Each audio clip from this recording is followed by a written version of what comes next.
സർവീസിൽ കയറിയ കാലം മുതൽ ഉള്ള ആഗ്രഹമാണ് ചെമ്പ്രമല കയറുക എന്നുള്ളത്. ഇപ്പോഴാണ് അതിന് സമയം വന്നത്.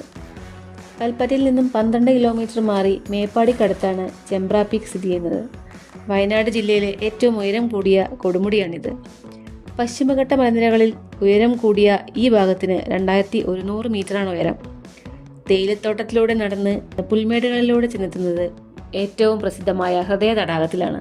ചെമ്പ്ര കൊടുമുടിയുടെ ഹൈലൈറ്റ് എന്ന് പറയുന്നത് തന്നെ ഈ ഹൃദയ തടാകമാണ്. രാവിലെ 7 മുതൽ ഉച്ചയ്ക്ക് 12 വരെ മാത്രമാണ് ട്രക്കിങ്ങിനുള്ള പ്രവേശനം. ഒരാൾക്ക് 800 രൂപയാണ് ട്രക്കിങ്ങിന്റെ ഫീസ്. ഒരു ദിവസം 88 പേർക്ക് മാത്രമാണ് ട്രക്കിങ്ങിനുള്ള അനുമതിയുള്ളത്.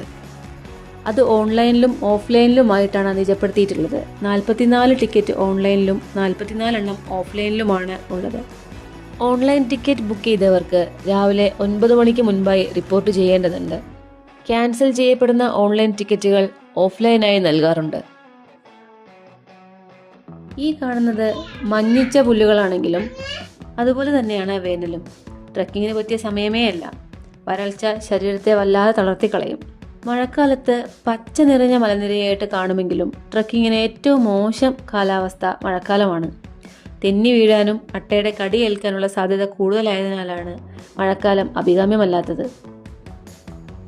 അതുകൊണ്ട് ഏറ്റവും അനുകൂലമായ സമയം മഴയ്ക്ക് ശേഷവും വേനലിന് മുൻപുള്ള സെപ്റ്റംബർ മുതൽ ഫെബ്രുവരി വരെയുള്ള കാലമാണ്. കോടമഞ്ഞും തണുത്ത കാറ്റും ട്രക്കിംഗ് ഒരു ബുദ്ധിമുട്ടായി തോന്നിക്കുകയേയില്ല. സഞ്ചാരികളുടെ പറുദീസയായ വയനാട് കാണാൻ വരുന്നവർ ഒരിക്കലെങ്കിലും കണ്ടിരിക്കേണ്ടതാണ് ചെമ്പ്ര.